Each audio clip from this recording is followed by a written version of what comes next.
ఆంధ్రప్రదేశ్లో ఎన్ని కుల సమీకరణాలున్నా గత ఎన్నికల్లో కాపు కులస్తులే నిర్ణయాత్మకంగా మారారు. ఆ సామాజిక వర్గం అంతా పవన్ కళ్యాణ్ వెన్నంటి నిలిచారు. వైసీపీ దారుణ పరాజయం పాలైంది. వైసీపీలోని కాపు నేతలు ఎన్నికల ముందు నుంచే వలస బాట పట్టారు. ఇక ఎన్నికల తర్వాత ఆ వర్గం నాయకులను కాపాడుకోవడం జగన్ కు తలనొప్పిగా మారింది. దాంతో పార్టీకి దూరం అవుతున్న ఆ సామాజిక వర్గ నాయకులకు అధిక ప్రాధాన్యత ఇస్తున్నారు. పార్టీలోని కీలక పదవులను అప్పగిస్తున్నారు. మరి కాపులను ఆకట్టుకోవడంలో జగన్ ప్లాన్ వర్కౌట్ అవుతుందా? ఆంధ్రప్రదేశ్లో రాజకీయాలు మొత్తం కుల సమీకరణాల చుట్టే తిరుగుతూ ఉంటాయి. ఎన్నికలు వస్తే కింది స్థాయి నుంచి పై స్థాయి వరకు కులాల వారీగా విడిపోయి రాజకీయం చేస్తారు. ఎన్నికలు పూర్తయితే ఆ కులాల్లోని కీలకమైన నేతలను కాపాడుకోవడానికి పార్టీ అధ్యక్షులు నానా పాట్లు పడుతుంటారు. 2024 ఎన్నికల్లో జగన్ ప్రభుత్వం కూలిపోవడంతో కాపు సామాజిక వర్గమే కీలకమైన పాత్ర పోషించింది. 2019 ఎన్నికల్లో జగన్ ప్రభుత్వం ఏర్పడడంలో కూడా కాపు సామాజిక వర్గం కీలకంగా మారింది. 2019 ఎన్నికల్లో కాపుల ప్రాబల్యమున్న గాజువాక, భీమవరం సెగ్మెంట్లలో పోటీ చేసిన పవన్ కళ్యాణ్ కూడా ఆ వర్గం ఆదరించలేదు. వైసీపీ ప్రభుత్వం ఏర్పడిన తర్వాత కాపు సామాజిక వర్గానికి చెందిన నాయకులకు మంత్రి పదవులను అనుకున్న దానికంటే ఎక్కువ ఇచ్చి కాపు సామాజిక వర్గం తన వైపు ఉండేలా ప్లాన్ చేసుకున్నారు జగన్. 2024 ఎన్నికల సమయానికి అది రివర్స్ అయింది. వైసీపీ కాపు నాయకులు పవన్ కళ్యాణ్ ను తీవ్రస్థాయిలో దూషించడాన్ని ఏమాత్రం జీర్ణించుకోలేని కాపు సామాజిక వర్గం యువత జనసేన పార్టీని ఓన్ చేసుకుంది. పవన్ కళ్యాణ్ ని ఎలాగైనా గెలిపించి తీరాలని కాపులంతా కంకణం కట్టుకున్నారు. జనసేన అధినేత పవన్ కళ్యాణ్ ఏం చెబితే అది శాసనంలాగా పాటించారు కాపు సామాజిక వర్గం నాయకులు. పవన్ కళ్యాణ్ టీడీపీకి మద్దతిచ్చి కూటమి కట్టి ఎన్నికలకు వెళ్లడంతో వైసీపీ అధికారాన్ని కోల్పోవడం మాత్రమే కాదు, కేవలం 11 సీట్లకే పరిమితమైపోయింది. ఎన్నికల తర్వాత కూడా వైసీపీపై కాపుల వ్యతిరేకత కొనసాగుతూనే వస్తుంది. వైసీపీలో ఎంతమంది కాపు వర్గానికి చెందిన నాయకులు ఉంటారో అర్థం కాని పరిస్థితి నెలకొంది. ఇలాంటి పరిస్థితుల్లో దాన్ని చక్కదిద్దే పనిలో పడ్డాడు వైసీపీ అధ్యక్షుడు. వైసీపీకి కాపు నేతలు దూరమవుతున్న నేపథ్యంలో కాపు ఓటు బ్యాంకు పోకుండా జగన్ ఫోకస్ పెట్టినట్టు కనిపిస్తోంది.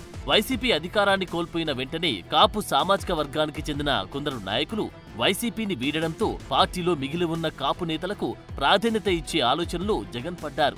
2029 ఎన్నికల నాటికి గాని లేదా జమిలి ఎన్నికలు వస్తే ఎన్నికల సమయానికి గాని దూరమవుతున్న కాపు ఓటు బ్యాంకును తిరిగి తమ వైపు తిప్పుకునేలాగా జగన్ యాక్షన్ ప్లాన్ రెడీ చేస్తున్నట్టు తెలుస్తోంది.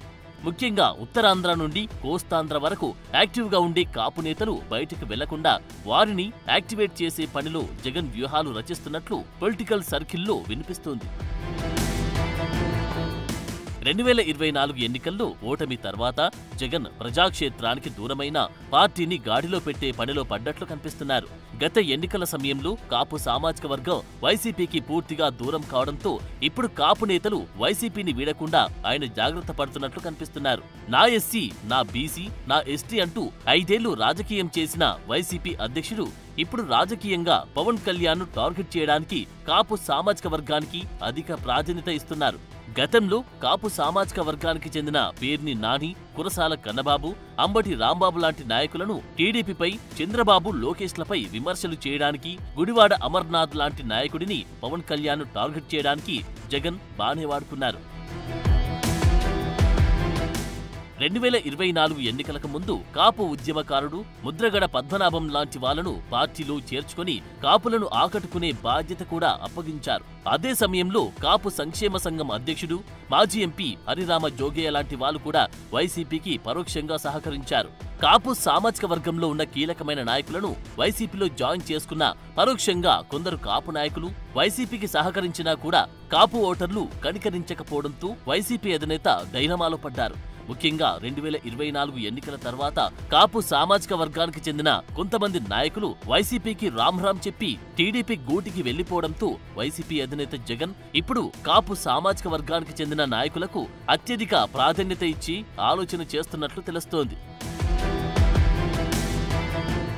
ముఖ్యంగా వైసీపీ అధికారాన్ని కోల్పోయిన వెంటనే ఉత్తరాంధ్రకు చెందిన మాజీ మంత్రి అవంతి శ్రీనివాస్ వైసీపీకి రాజీనామా చేయడం, గోదావరి జిల్లాల నుంచి మాజీ డిప్యూటీ సీఎం ఆళ్ల నాని వైసీపీని వదిలి టీడీపీ కండువ కప్పుకోవడంతో జగన్లో అలజడి మొదలైనట్లు కనిపిస్తోంది. ఇప్పటికిప్పుడు పవన్ కళ్యాణ్ పై కాపు సామాజిక వర్గంలో వ్యతిరేకత ఎలాగూ పెరగదు.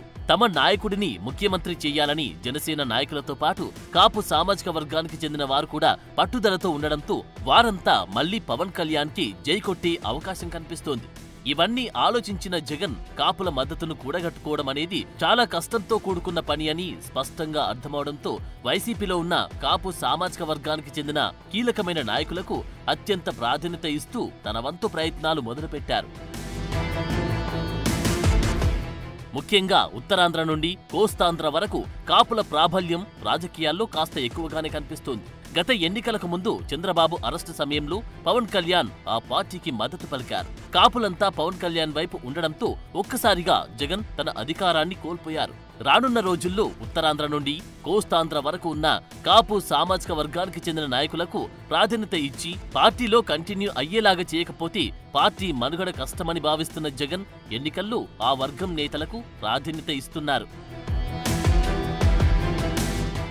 ఉత్తరాంధ్ర స్థానిక సంస్థల ఎన్నికల సమయంలో మాజీ మంత్రి బొత్స సత్యనారాయణకు అవకాశమిచ్చి ఎమ్మెల్సీ చేసి మండలికి పంపారు. ఇప్పుడు ఇంకో అడుగు ముందుకేసి కాకినాడ జిల్లాకు చెందిన మాజీ మంత్రి కురసాల కన్నబాబును ఉత్తరాంధ్ర జిల్లాల రీజనల్ కోఆర్డినేటర్గా నియమించారు.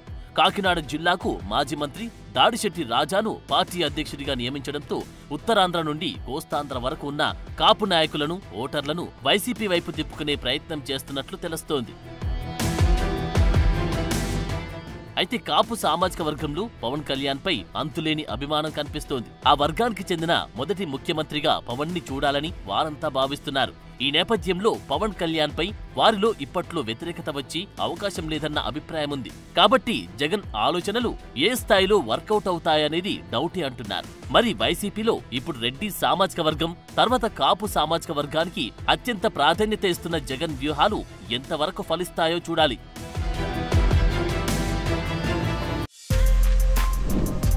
For more videos like this, subscribe Big TV channel.